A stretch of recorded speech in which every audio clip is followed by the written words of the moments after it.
this is real. Do you see? They want to keep you in here so they're... Without watching too much of that movie, I could already tell that it's based off the philosophical concept created by Greek philosopher Plato off of the Republic. When I was in college, I remember a professor telling me that this is a very vital thing to understand. Obviously, at the time when you're young and you're, fresh out of high school, you could care less about these philosophies and you just want to get on with the assignment.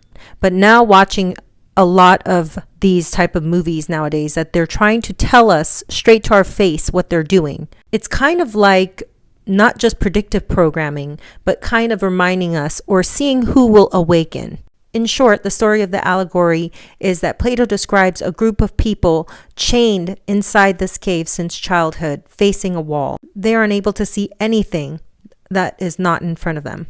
Behind them is a fire, and the fire is casting shadows onto that wall in front of them. So all they see is the shadows of what's going on behind them. These shadows are all they know. They give it names, they describe it really well, but they don't know what they're coming from.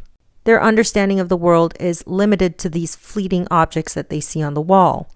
And as many of you know that read this, according to Plato, there's a whole world beyond this wall, beyond their reality. When they leave the cave, there's so much more to be explored. He basically describes a situation where if one of them were to actually turn around and see what was casting these shadows, it would be traumatizingly hard for them, basically. And it could be more than they're able to actually carry the weight of. So no one ever turns around. Remember, everything is an illusion based on what we can see.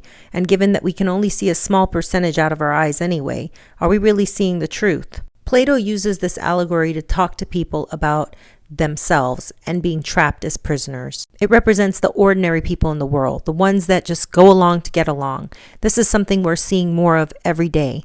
The intelligent ones realized that without intervention, their species would never survive. But they were mocked for their enlightenment.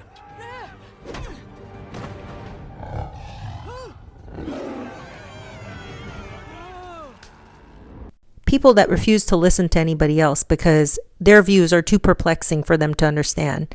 Also, let alone conspiracy theorists that constantly have to provide ample amount of evidence when it's really hard to do unless a person's willing to open their eyes.